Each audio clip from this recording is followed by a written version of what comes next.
السلام عليكم ورحمة الله.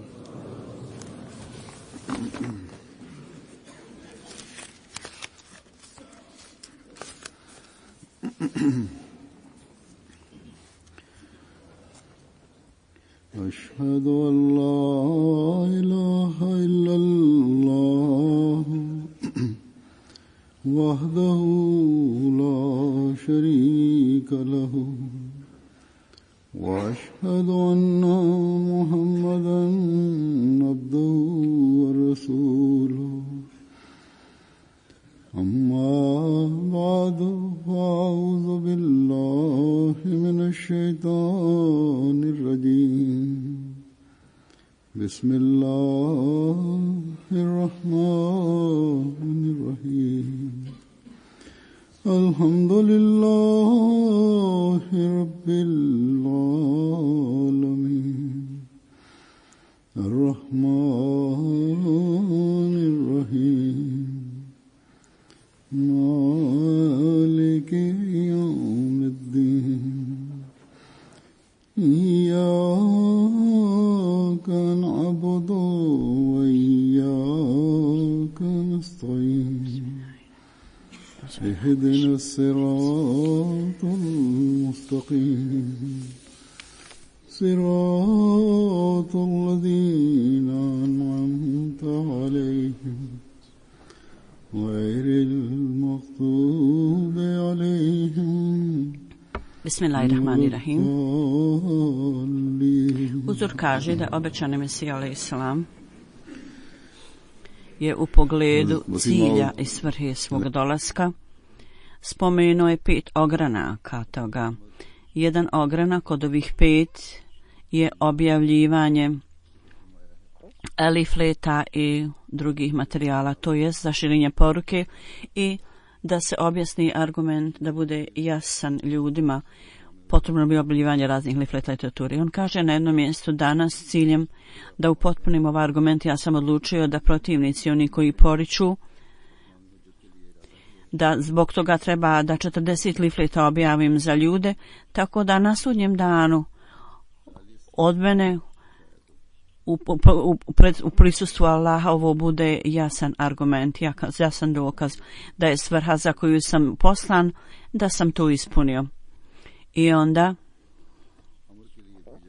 ovi lifleti ne treba da budu samo jedan put objavljeni na jednom.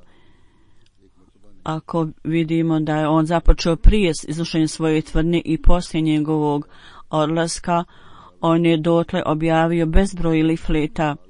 I ako pogledamo na sve ove liflete i razne druge članke ili izdanja, ovo je velika riznica za vjerski svijet. On je imao veliku želju da muslimani i kršćani i sljedbenici drugih religija budu zaštićeni od uništenja. On je ovaj rad obavljao sam i vrlo naporno je radio za to. On je objavio velike tomove raznih publikacija i brinuo se za sigurnost i bezbednost ljudi i ovi lifleti svi izražavaju njegovu želju za njihovu bezbednost i sigurnost ljudi. Radi reforme ljudi i svijeta, ovaj njegov nemir i uznemirenost da bi to držao u životu i da to dalje održi, ovo je dužnost da to održimo dalje, dužnost je članova naše zajednice, naših džemata. Zbog toga članovi trebaju da obrati stalno, da održe svoju pažnju usredsređenu na to. Hazreti Mesih radijallahu anhu, muslima radijallahu anhu u pogledu ovog ovog uznemirenja i brige obećanog Mesija alejselama, on kaže primjer obećanog Mesija alejselama je pred nama. Uprkos svoje bolesti on je dan i noć radio i liflet za lifletom su bili štampani i ljudi su bili iznenađeni. Pogledajte na njegov posao, on je izdavao bi jedan leaflet i njegov dojam nije još ostavljen potpuno ostavio dojam na druge, on bi ljudi se počeli već da su suprotstavljali, on bi već izdavao drugi leaflet. Ljudi su govorili u takvim prilikama da objavljenje bilo kakvog leafleta može imati svoj dojam na ljude, međutim on nije ništa vodio računa o tim komentarima. On je govorio kad je pegla vrela, onda kad je željezo vrelo možete ga oblikovati, a kad malo hladi ne možete, tako da je on odmah bi objavljivao, poslije prvog objavljivao bi drugi leaflet i dan i noć je tako radio. I ovo je zapravo način i put uspjeha. Ako mi budemo radili ovako, bit ćemo uspješni. Nemojte da mislite da pustimo da se opozicija, suprotstavljanje smanji i onda ćemo mi reagirati. Mi trebamo stalno iznositi, stampati literaturu, iznositi argumente. Kada je Muslima od Adilhanu spomenuo vrijeme učenog Mesija alejhi selama, on kaže na jednom mjestu da je Hazreti Mesih Maud alejhi selam u toku svog života širenjem poruke, on je to obavljao kroz objavljivanje leafleta. Tu bi bilo 1 ili 2 stranice i kroz njih je bilo stvoreno je vrlo duboko komešanje u zemlji, širom zemlji.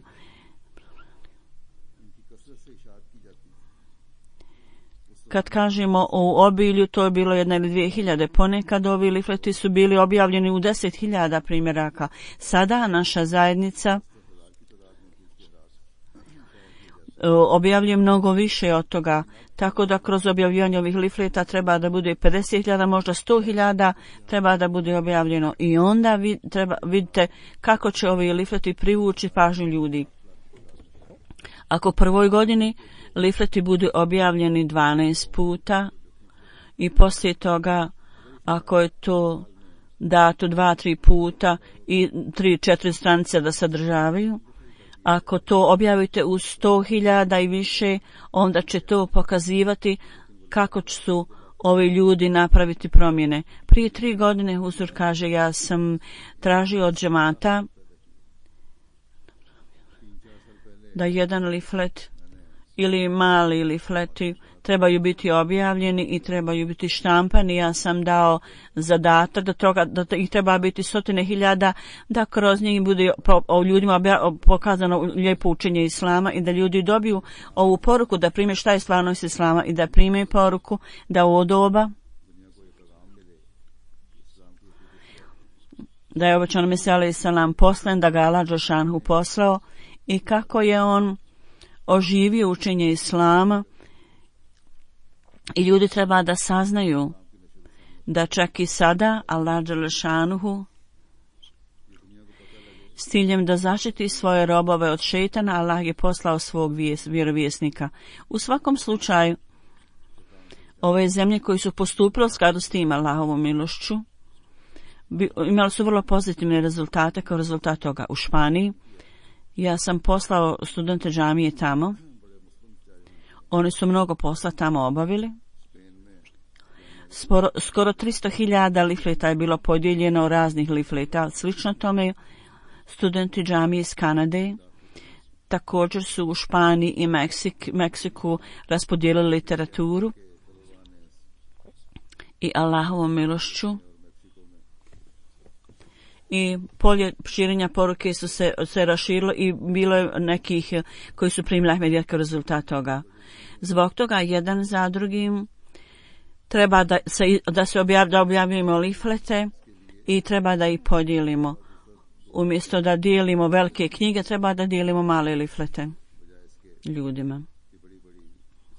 U pogledu ovih reklama i leafleta, kako ovaj predmet treba da bude spomenut. Hazreti Muslima ovdje je spomenuo na jednom mjestu i rekao, neki ljudi kažu da treba da sami oni objavljuju leaflete i sada isto tako. Iako oni ne mogu objaviti toliki broj, međutim neki ljudi žele da objave neke leaflete. U tu pogledu toga Hazreti Muslima kaže treba da oni lifleti koji je centar objavi, treba da raširimo i raspodijelimo takve liflete umjesto da vi štampate vlastite liflete. Možda neki ljudi imaju sebičan ego i želi da sami oni objave svoje liflete. Ovo je bolest da vi stavljate na prvo mjesto svoj personal ego. Hazreti Mesih Maud je naveo priču o tome, rekao je nekada ljudi hoće da pokažu sebe, da pokažu sami sebe. Neki ljudi imaju naviku takvu. U pogledu toga Hazreti Mesih Maud rekao da bila jedna žena i ona je napravila je prsten i niko je nije hvalio. Jednog dana ona je samo zapalila svoju kuću i onda su se ljudi okupili i onda je rekla samo je ovaj prsten spašen, ništa više nije spašeno. Neko je rekao kad si to napravila, ona je rekla da me neko prije pitao zašto me niko prije nije pitao zašto da ja stavim svoju kuću na vatru da me to pitate da dođe do toga. Ova bolest za samopokazivanjem izjede osobu. I nije samo pitanje o lifletama, nego u drugim stvarima isto tako. Kad samo pokazivanje, samo hvala postoji u ljudima i taj element u umu ljudi i onda ljudi rade zato, onda nema koristi od toga. Zapravo je više štetnih stvari. Sada u polju širenja poruke mašala Allahovom milošću imamo veliko unapređenje tu. Ako ima neko objavljuje literaturu neovisno, to bi bilo vrlo mali iznos, mali broj. Ali u svojom vlastitom krugu on možda ta osoba samo želi sebe da pokaže u svom ograničenom krugu. Ima nekih ljudi koji rade nesebično, nema sumnje o tome. Ako oni to sami printaju i misle da je nešto jako dobro, onda to treba da bude rašireno, uvećano. Zbog toga, ako ima neku dobru ideju o nečemu, kroz koju može, zbog čega se može napraviti liflet da privlači pažnju ljudi i tema je također dobra, onda to treba da bude predano upravi džemata također. Ako je to vrijedno, onda će uprava džemata to također objaviti.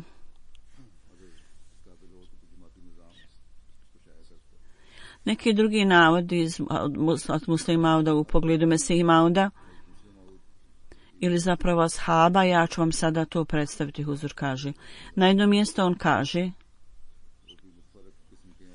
kad ovi šehidi u Afganistanu, oni su bili kamenovani u to vrijeme, oni su sa čvrstinom to prihvatili i toliko je kamenja na njih bacalo da je Šahib Zada Abdul Latif, Amdullah Sahib i drugi također šehidi, oni su samo toliko rekli: o Allahu, imaj milosti prema ovim ljudima i dadni im uputu.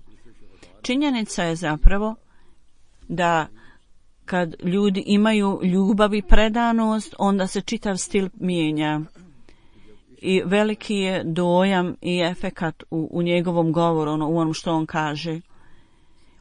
I njegova isijavanje svjetlosti sa lica privlači ljude. Zatim Muslim Maud kaže u vrijeme obećanog Mesija alejhi selama, on je imao takvu situaciju kad 1000 ljudi je dolazilo i kad su vidjeli obećanog Mesija alejhi selama, oni su jednostavno rekli: ovo lice ne može biti lica lažova. Oni nisu čuli od njega ni jednu riječ, ali su povjerovali da je on istinit. Ovi primjeri, sada u ovo vrijeme također mi vidimo ovakve primjere.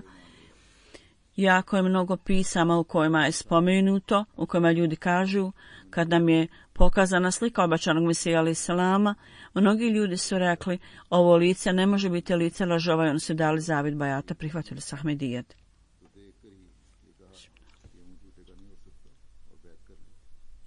Onda Hazreti Muslim Maud radijallahu anhu kaže da Hazreti Mesih Maud alejhi selam je govorio da ima 3 vrste ljudi koji su članovi našeg džemata, koji se pridružili našem džematu.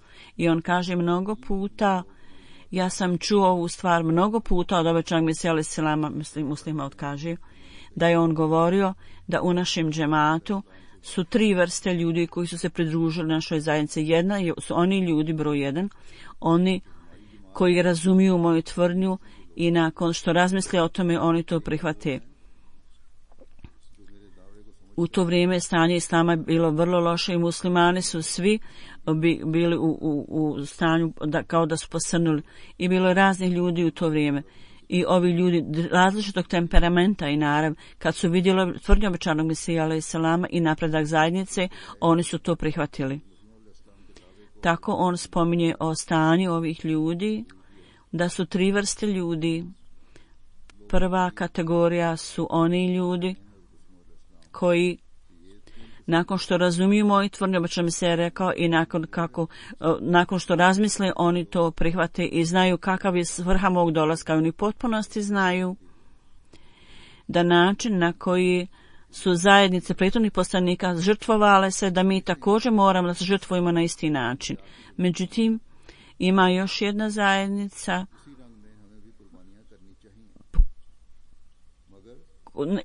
grupa ljudi koji su prihvatili Ahmedija samo zbog Nurudin, prvog kalifa. Oni su se pridružili našoj zajednici samo zato što su vidjeli da Hazreti Nurudin sahib dao zavet bajata na ruci obećanog Mesije alejhi selam. On je bio njihov učitelj ovih ljudi i ovi ljudi su ga smatrali vrlo počasnim i čestitom osobom, i kad su vidjeli da je Molvi sahib Nurudin sahib primio Ahmedijat, oni su primili Ahmedijat također. Tako da njihov odnos sa ovim poretkom i s našom zajednicom je zbog Nurudin sahiba. Svrha i cilj mog dolaska, oni nisu to razumjeli u potpunosti. Osim toga, tu je 3. grupa naše zajednice, to su omladinci, iako imaju dobro osjećanje prema muslimanima, međutim, kao nacija oni imaju takav osjećaj snažan prema naciji. Međutim, s religijske tačke gledišta oni ne imaju nikakve brige o tome. Međutim, gledajući na muslimane, oni su željeli da bude neka zajednica, da ih ujedini i okupi zajedno, da bude neka organizacija među njima. Tako da takvi ljudi također se pridružuju našim džematu. Onda, kasnije, kad vide da je više isticanja na religiju, onda mnogi od ovih ljudi napuste zajednicu naš.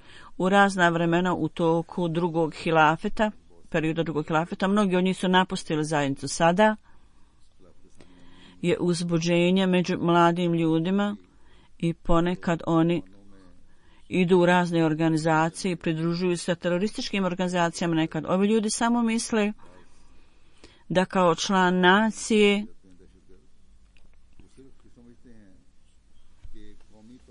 da treba da bude neka grupisanje, neka nacija i neko objedinjavanje, treba ljudi pripadati negdje i da postoji grupa koja može stvoriti identitet muslimana. I ovo su izvještaje koje mi primamo iz Iraka i Sirije. I mnogi izvještaji kažu, kad su pitali da ove stvari nisu u skladu sa Koranom i hadisom, oni su rekli mi ne znamo, mi samo znamo ono što nam je rečeno. I ovaj poseban identitet koji je stvoren, to je ono što mi treba da stvorimo u ime Islama. Tako da ima takvih ljudi. U svakom slučaju, Hazreti Mesih Maud alejhi selam kaže, na nacionalnom nivou oni kažu, mi treba da se ujedinimo i da imamo grupu i da treba da budu u neko vrhovno tijelo i škole i tako dalje. Tako da na nacionalnom nivou oni žele da obave ovaj posao. Međutim, pošto je za njih nemoguće da imaju kolektivnu organizaciju muslimana, kada oni vide s naše strane zajednicu i džemat, kako je organizovan, se nama pridruže. I sada oni žele da osnuju škole, tako da ljudi mogu dobiti diplome i smatraju da je naša organizacija kao jedno vrhovno tijelo, samo organizaciju, ne razmišljaju da smo mi vjerska organizacija. I drugačija su sredstva za svjetovne organizacije, a drugačije za religijske. Religijske organizacije imaju napredak na jedan način.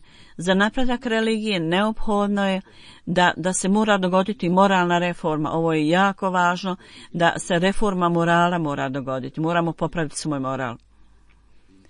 i da mora postojati osjećanje i želja za žrtvovanjem i treba da obavljamo namaz i ibadet tako da duhovnost poraste i treba da postimo i da ovisimo o Allahu i oslanjamo se na Allaha i da budemo odani i vjerni Allahu. Ako sve ovo budemo radili, onda sigurno ćemo u očima ljudi, će nas možda smatrati ludim ljudima, međutim u očima Allaha dželešanuhu neće biti niko više učen i obrazovan u Allahovim očima od nas. Tako da je spomenuto da kad muslimani čini financijske žrtve, onda licemjeri, oni misle da ovi ljudi su glupavi, oni gube mnoj novac.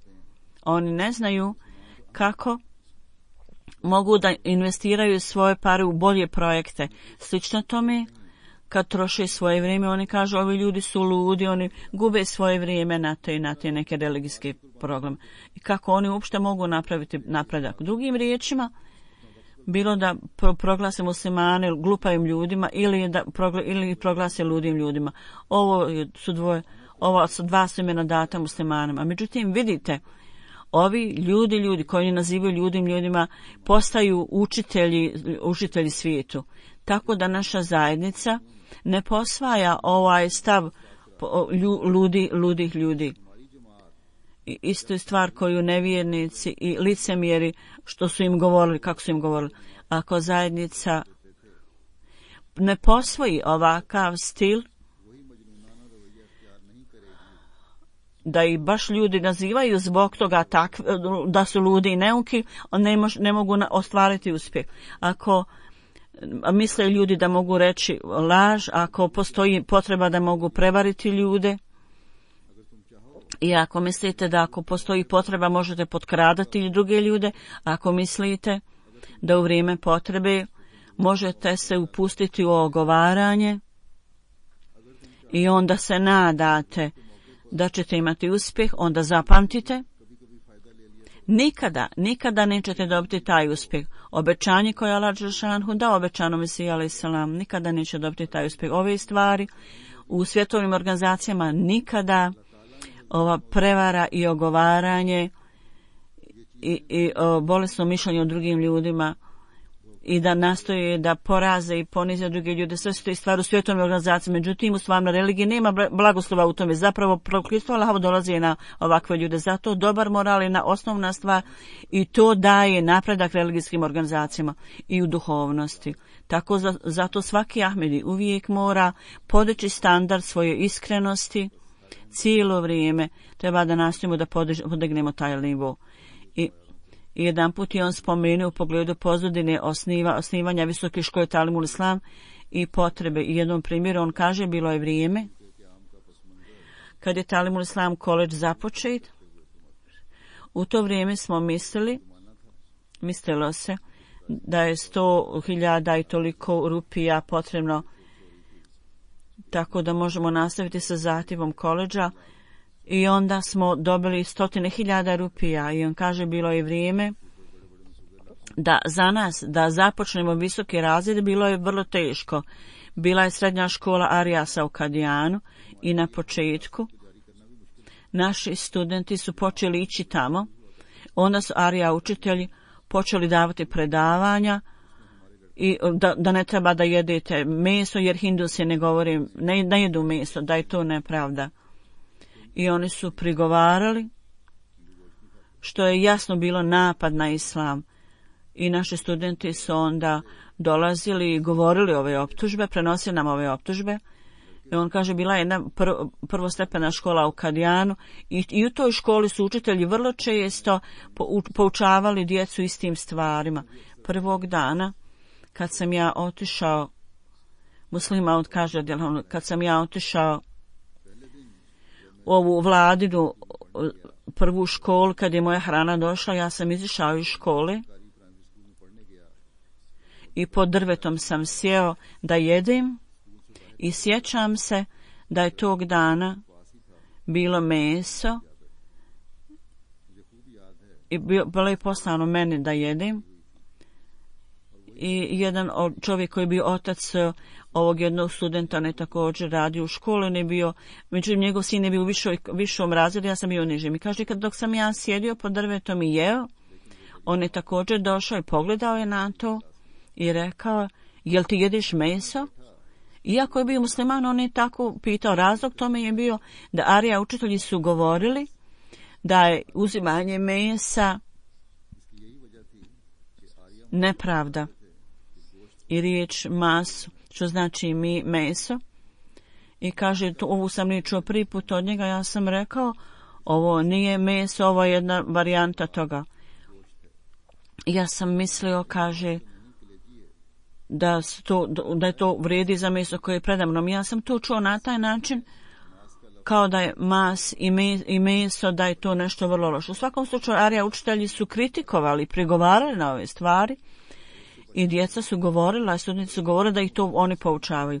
Tako da je ova stvar došla do obećanog Mesija alejhi selama, da na koji god način da džemat mora se žrtvuje i mora da osnuje osnovnu školu. Kad je osnovna škola osnovana, smatralo se da naš džemat je stvario najviši cilj. U to vrijeme naš brat Muhammed Ali Sahib, on je iselio se i došao u Kadijan. On je bio vrlo naklonjen školama, tako da je Malil Kotra, on je osnovao srednju školu i rekao je, ja želim da ovu Kadijanu prvu stepenu školu promijenim u višu. I kaže, ja ću tu zatvoriti i onda ću otvoriti višu školu. I onda je u Kadijanu otvorena srednja škola. I kalifa Evel, prvi kalifa i drugi, i njihovi interesi su bili takvi da treba da poslije toga bude i visoka škola. Tako da onda u Kadijanu otvorena visoka škola. Međutim, prije svega, to je bila visoka škola samo po imenu, jer svi učitelji koji su položili prijemni ispit, međutim dato ime visoka škola, a džemat nije bio u stanju da potroši još više para, su to mogli zamisliti. Sada došlo je vrijeme da je vlada to istakla, da treba da budu osnovane škole i također smještaj za studente i da će oni dati pomoć. Tako da u vrijeme prvog halifata osnovane su škole i također mjesto za boravak djece i postepeno sve se to popravljalo i osoblje škole je rastao broj, zatim bilo 53, 400, zatim 700 i zadnjih 3-4 godine sada od 700-800 taj broj je narastao do 17.700 i više je od 1000 ženskih, skoro sve skupa 3000 škola je džemat otvorio, zatim medrese škole i medrese Ahmedija također. Kao rezultat mog zadnjeg apela broj studenata je porastao i svake godine raste. I ako ovako nastavi se, onda će broj u medresi Ahmedija i školi biti 6 do 7.000 i bit ćemo u stanju da dobijemo 100 misionara, čini mi se. Kad ovi misionari sada Allahovom milošću 100.000 misionara Ahmedi su obučeni, tako da sam ja stavio temelje koledža, jer u to vrijeme obrazovanje mladih je trebalo da povedemo brigu o tom da to riješimo. Bilo je vrijeme kad u našoj zajednici bilo je ljudi koji su samo imali male obične poslove. Ovo također pokazuje postepen napredak našeg džemata. Neki ljudi koji su se pridružili džematu nakon što završi koledž, a to je bilo samo slučajno. Međutim, ljudi sa visokim položajem i visokom plaćom, nije bilo mnogo takvih Ahmedi muslimana osim nekoliko, malog broja njih. Trgovac jedan je bio član Ahmedi džemata, Šejh Ahmedullah je došao i nije bilo velikih trgovaca u našoj zajednici. Niti je bilo nekih vršioca džemata u džematu, vršioca dužnosti u džematu. U to vrijeme prvi halifa mi je jedan put rekao, u Kur'an i hadis kažu da veliki ljudi ne vjeruju u poslanike. Ovo je također dokaz istinitosti obećanog Mesija alejhi selama, da uglavnom visokog položaja osobe ne prihvataju Ahmedijat, ne postaju Ahmedi muslimani. To znači da u to vrijeme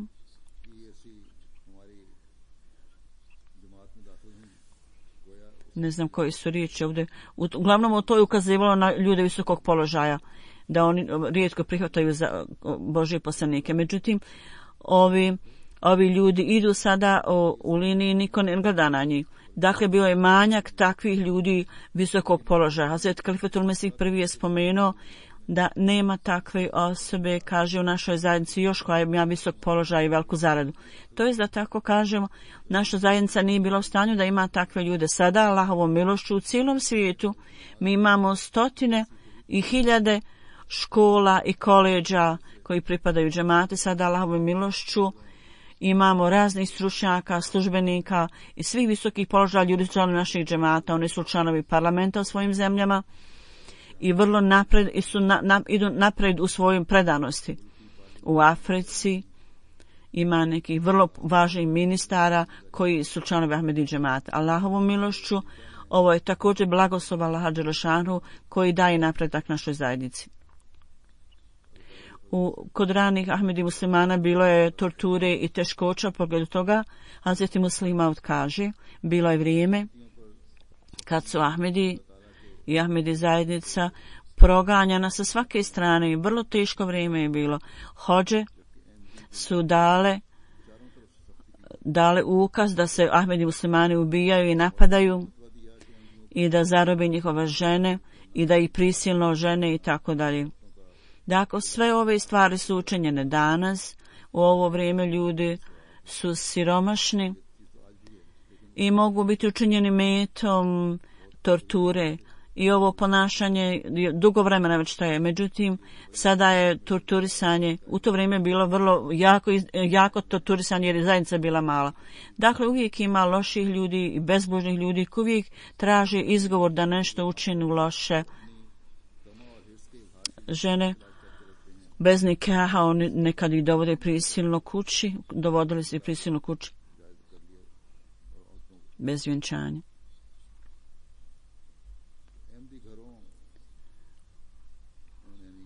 Sada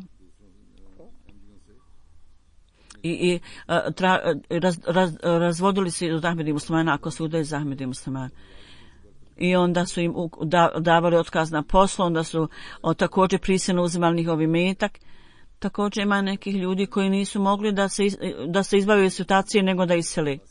I jedino mjesto za iseljenje je bilo Kadijan. Kad bi oni dolazili u Kadijan, povećala se cijena tamo stanovanja.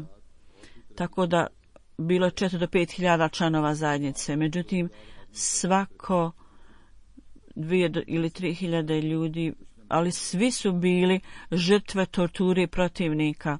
Tako da 2 hiljade ljudi su s ciljem da zaštite svoj život, čast i imetak. Oni koji su bili zabrinuti o tome i dan i noć također su bili upleteni u razne debate. Ovi ljudi su obezbeđivali pare za propagiranje islama i pazili na troškove udomljavanja i stanovanja ovih ljudi i za troškove ovih imigranta koji su seli. Ovo je bila velika stvar, ovo je dio historije, ovo nije nešto beznačajna neka stvar, ovo je velika stvar. I stotine hiljada ljudi su imali hranu, bar obezbeđenu od džemata i također ispunjenje nekih drugih potreba osnovnih. Bili obezbeđeni za te njihove osnovne potrebe. Dakle, povećao se broj gosta. Svaka kuća je zapravo bila kao kuća za goste. I svaka soba u kući obećanog Mesija alejhi selama, razne familije su živjele u svakoj sobi. Svaka soba je bila da bi se data jednoj familiji i to je postalo njihovo mjesto boravka. Ukratko, ovo je bilo veliki teret na džemat koji je bio izvan njihove snage i moći i svakog dana donosio je nove odgovornosti i svaka noć im je donijela nove kušnje i nove terete i iskušenje. Međutim, uvijek je bila prisutna to izreka i obećanja obećanog Mesija alejhi selam i uvijek su njihove teškoće bile uklonjene. i oni su prijetili da će iskopati temelje zajednice. Sve ove prijetnje oni su govorili, međutim Allah je dao svoj blagoslov zajednici. Iako je bilo tlačenja u to vrijeme, međutim u njima je bilo uvjerenje da je Allah dželešanu s nama i određena situacija promijeni. Sada isto tako, iako u Pakistanu pogotovo i nekim drugim zemljama, muslimanskim zemljama, jača suprotstavljanje, u Pakistanu je najgore i drugim zemljama također loše. Stanje za muslimane je vrlo teško do neke mjere, međutim uprkos toga oni nisu tako bespomoćni, tako siromašni. I finansijska situacija je bolja i drugi aranžmani su također mnogo bolji Allahovom milošću i oni pokazuju Allahove blagoslove. I Ahmedijat je stigao do svih krajeva svijeta. I ljudi ne migriraju do jedno mjesto, nego zapravo se šire svuda širom svijeta i oni su otišli u ove razne zemlje i Allahovom milošću oni prolaze kroz uticaj, sada uticaj, nema govora da ima nekih teškoća, međutim ovaj glas uvijek im daje snagu da je Allah uz nas. I u svim 4 kraja svijeta na raspolaganju je Allahova, obično se je kuhinja i Allah nas sigurno neće ostaviti same. Ako se mi vežemo od Allaha dželešanhu, nema sumnje da moramo učiniti žrtve. Ahmedi daju žrtve i žrtvuju se. Međutim, svaka žrtva Allahovom milošću donosi Allahovo blagoslov i pokazuje nam nove puteve. Allah dželešanhu ne uzmanjuje svoje davanje i onda u pogledu čuda Allahove zaštite Hazret Muslima navodi jedan događaj i kaže jedan primjer. Ja želim da dadnem iz života običnog Mesija alejhi selama, želim to spomenuti. Kamar Sin sahib, koji je bio direktor koledža, njegov otac, i Hazret sahib je imao dobar odnos sa njegovim ocem ovog čovjeka. Kad god je bila potreba za bilo kakvim novcem, on bi davao to na zajam. On je bio Hindu. On je također bio odan obećanom Mesiji alejhi selam. I kad je u Dželemu bilo buna ili istraga zapravo, on je poslao pismo svom sinu da treba obratiti pažnju na to. Njihova predanost je bila zbog toga kad je bio mlad, da obećan Mesija alejhi selam skupa sa drugim ljudima, oni su živjeli, išli zajedno u Sijalkot ili boravili. On je vidio toliko znaka obećanog Mesija alejhi selama. Jedan od znakova koji je on vidio, jedan od tih znakova je da jedne noći on je spavao skupa sa svojim prijateljima, ali se probudio u toku noći i u njegovo srce je stavljeno da je ova kuća u opasnosti, da ta kuća u opasnosti. On je probudio sve ljude i rekao im da postoji opasnost i molim vas napustite kuću. I svi ljudi su zbog drijemeža nisu puno brinuli se o tome i mislili su da on ima neku zamisao. Međutim, njegovo osjećanje se pojačalo, on je ponovo došao i rekao napustite molim vas odmah kuće jer imaju neke pukotine na plafonu. Su rekao ne, to je beznačajno, ti zvukovi nekad se pojavljuju, to je uobičajeno ovih dana, zašto uznemiravaš nas dok spavamo, tako su ljudi rekli. Hazret Muslima alejhi selam je ponovo insistirao i rekao ako prihvatite ono što ja govorim, molim vas napustite odmah tu kuću. Ljudi su bili primorani da napuste i Hazret sahib je bio vrlo siguran da Allah dželešanu kaže zaštiti mene i čuva ovu kuću. Allah čuva ovu kuću da ne padne zbog moje bezbjednosti.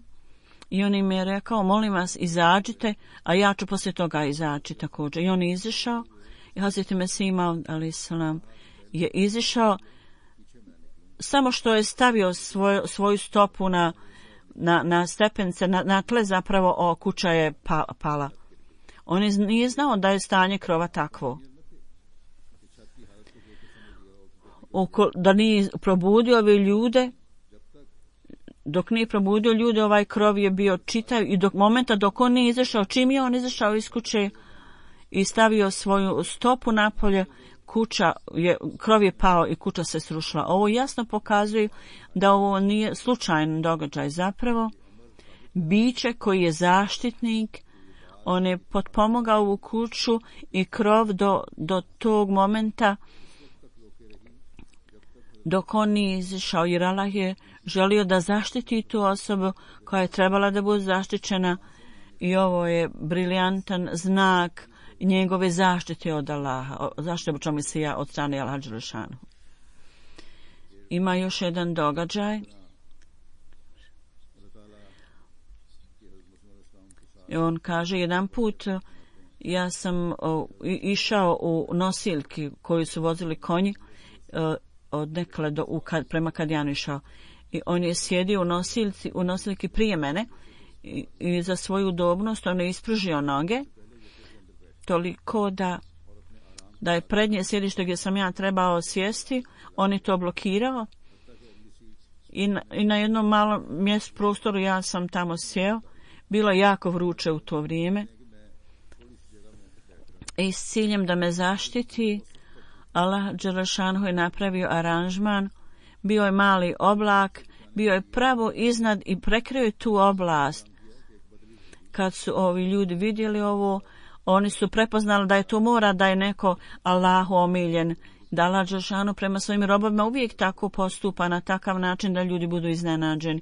Međutim, potkornost Allahu je neophodno i sigurno će kraj te osobe biti dobar. Iako možda u očima svjetovnih ljudi možda bude on ponižen, međutim što se tiče njegovog kraja, on će sigurno dobiti slavu. On će možda biti, ljudi će ga možda kajati i klevetati, međutim on će na kraju dobiti popularnost i dobro ime.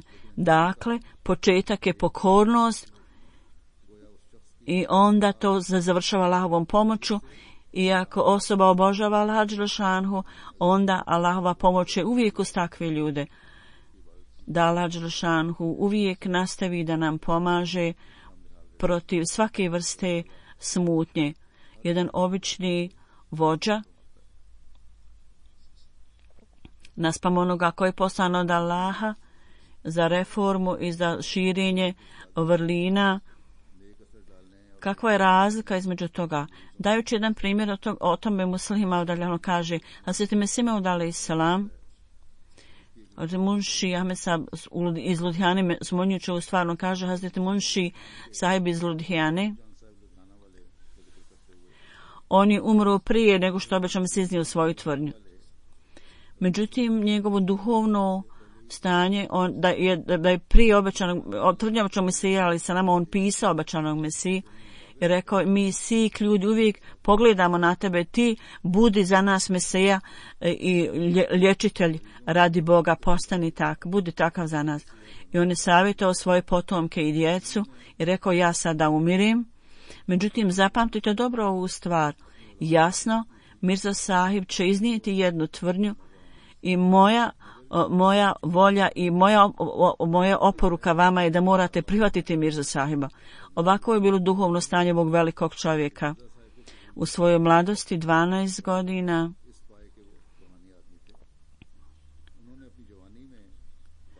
on je uradio vrlo težak posao radi služenja nekom piru, nekom vođi.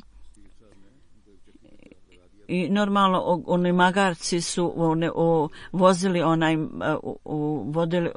upravljali onim kamenom u Zamlinu.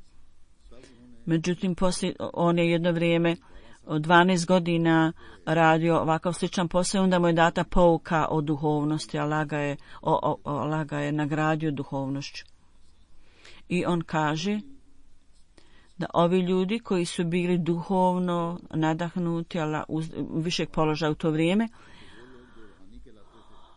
oni su bili vrlo škrti da govore ljudima o duhovnosti. Međutim, Hazreti Mesih Maud alejselam ne samo da je ove sve stvari rekao ljudima, nego zapravo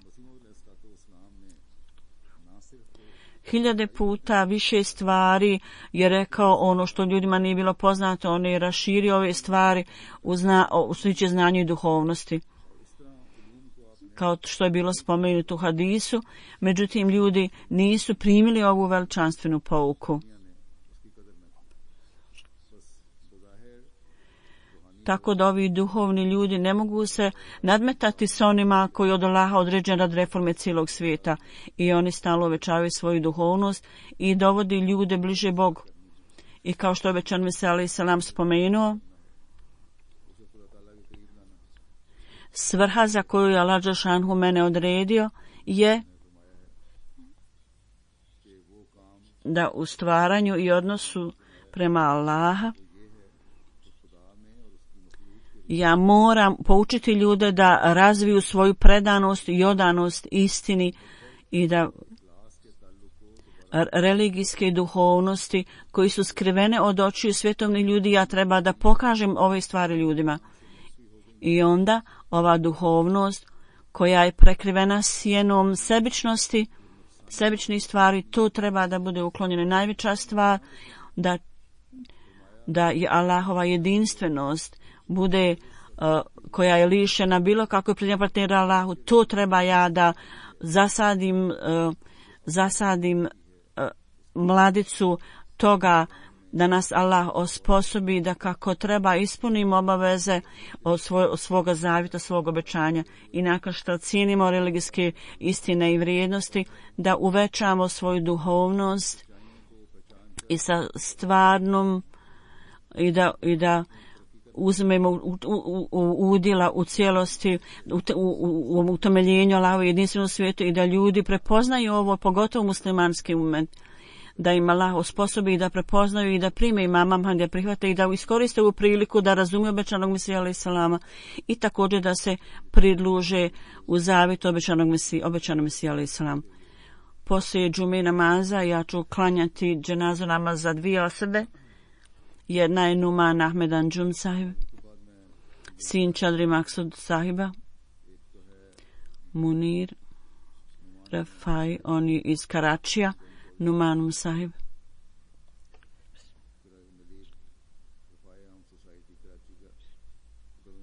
U Karačiju. Protivnici Ahmedijata su 21. marta uveče 15 do 7 otvorili vatru u njegovoj radnji i ubili ga. On je postao šahidin na lillahi wa inna ilaihi rađun. Tog dana uveče 15 do 8 sati dvoje ljudi su otvorili vatru na njega i jedan metak ga je pogodio u grudi. I susjedni trgovci su obavijestili njegovog brata i drugi ljudi, oni su odmah došli i Numan sahib je bio u izuzetno kritičnoj situaciji. Odveli su ga u bolnicu, međutim na putu je umro. Inna lillahi wa inna ilaihi rađiun. U njegovoj porodici Džahmedijat je došao kroz njegovog djeda Čodri Karemuddin sahiba i on je bio prva osoba koji je dao zavjet bajata u toku drugog halifata i Čadri Mađan sahib, njegovi roditelji su umrli kad je on bio vrlo mlad i poslije smrti njihove smrti otišao u Kadijan. Također imao rano obrazovanje u Kadijanu i Safija Sadka sahiba kćerka Mubarak sahib, on se oženio njome i poslije odvajanja Pakistana od Indije on je došao u Sahival. I otac ovog našeg šehida Mesud sahib bio je u Rabvi, bio je rođen u Rabvi, jer je preselio u Rabu. I djed ovog našeg šehida zbog posla od 68. nekoliko godina smjestio se u Gudžravali i kad je bila buna u Gudžravali on je branio džamiju i Čadri Menzur sahib i njegov amidža i još jedan amidža, trojica njih su bili ubijeni u ovoj porodici i on je tamo također ubijen, njegov otac, djed. Zbog ove situacije 66. porodica je došla u Karači. 85. Numan sahib je rođen i 2008. godine je započeo svoj posao poslije završetka obrazovanja na kompjuterima. On je bio musi, vrlo iskren i pobožna osoba, vrlo skroman i ponizan i vrlo predan mlad čovjek. i radnici su ga tretirali kao braću. Jedan, drugi dio. Tamo je bio institut osnovan za ovu svrhu da kompjutere i drugi neke dijelove valjda proizvodili su. Njegova želja je bila da Čodri Mansureb, njegov djed, to je bila želja njegovog djeda da taj posao sa kompjuterima bude osnovan. I zato je on dao neku opremu za ovaj institut. Bio je vrlo popularna ličnost. Ahmedi ljudi kažu da je on bio kao melek u Rafaim udruženju.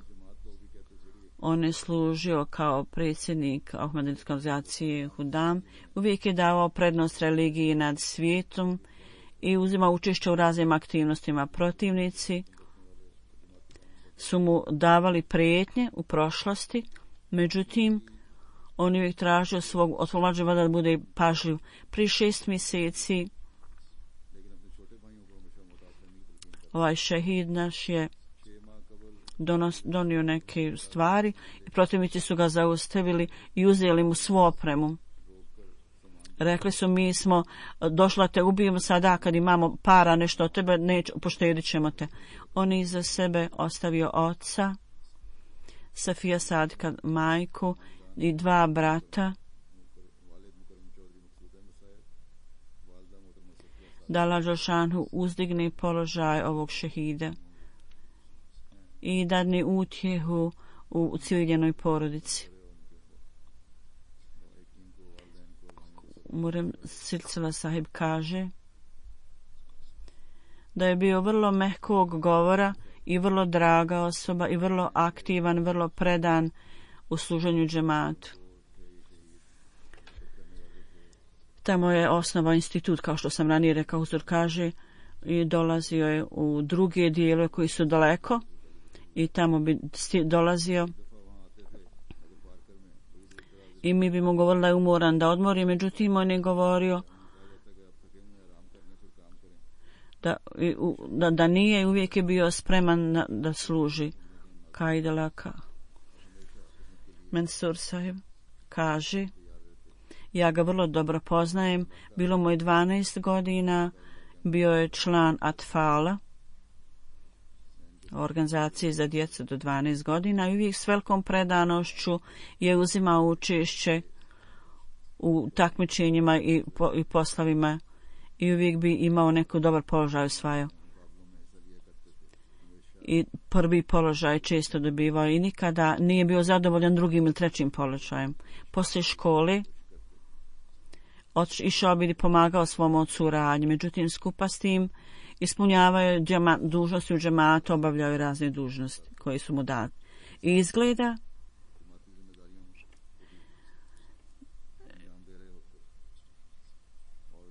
da nije davao toliko vremena trošio u poslovima u kući koliko za džemat. On nije gubi vremena kao mnogi mladi ljudi. On je rođak Tomi Kalon Saiba i on kaže, naša porodica je nastojala, govorila da mi idemo izvan Pakistana, međutim mi nismo željeli da napustimo Pakistan.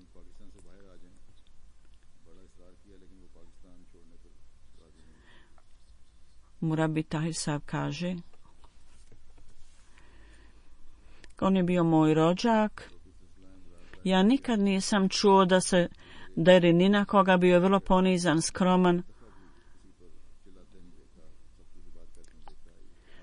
vrlo je poštovao druge ljude. Jedna žena u Kanadi kaže, kao što je spomenuto, da zbog stanja u Karačiju od njega su tražili da napusti Karači, međutim on je zanemarivao ovu situaciju uvijek i odlučio je da ostane sa svojom majkom u Pakistanu. I svaka želju i potrebu majke svoje ispunjavao.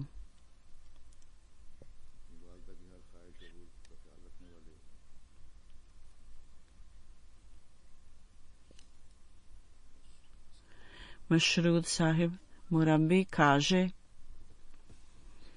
jedan dan ja sam sjedio sa ovim šehidom i on je rekao, Kako su sretni oni ljudi koji su ubijeni, koji su šehidi. Možda je ovo bila njegova želja i zato mu je Allah dao ovaj položaj šehida. Druga dženaza je, kao što sam rekao, da Allah uzeo njegov položaj. Druga dženaza je za Feruk Ahmed Sahib, zamjenik Amir džemata u Pešavaru. Faruk Ahmed Khan Sahib, sin Mahmud Sahiba.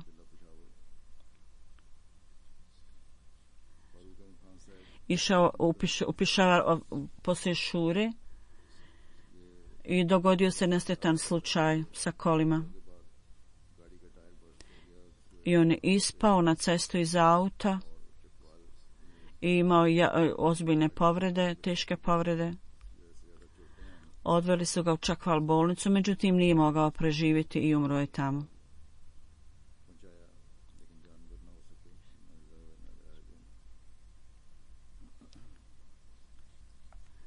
Ahmedijat je došao u njegovu porucu kroz njegovog oca, preko njegovog oca, kroz njegovog djeda, zapravo koji je dao zavjet bajata prvom halifi i u toku drugog halifata. On je otišao prema Novim Ahmedi i Feruk Ahmed Sahib. 1989. je dao zavjet bajata i došao u džematu kao Novi Ahmedi. On je imao dvojicu braći. 1954. je rođen i poslije obrazovanja za inženjera radio je u vladinom odjeljenju i 85. oženio se iz Ahmedi porodici.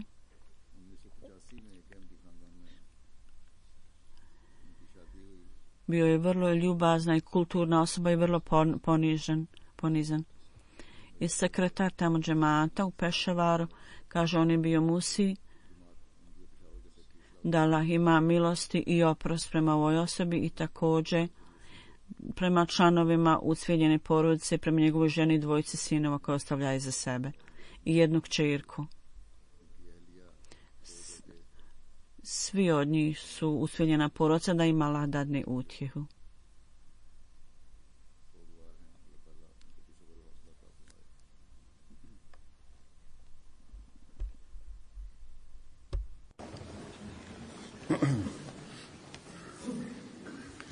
Alhamdulillah, nahmaduhu wa nasta'inuhu wa nastaghfiruhu wa nu'minu bihi wa natawakkalu alayhi wa na'udhu billahi min shururi anfusina wa min sayyiati a'malina. من يهده الله فلا مضل له ومن يضلل فلا هادي له ونشهد أن لا إله إلا الله ونشهد أن محمدا عبده ورسوله. عباد الله رحمكم الله، إن الله يأمر بالعدل والإحسان وإيتاء ذي القربى وينهى عن الفحشاء والمنكر والبغي يعظكم لعلكم تذكرون. اذكروا الله يذكركم وادعوه يستجب لكم ولذكر الله أكبر.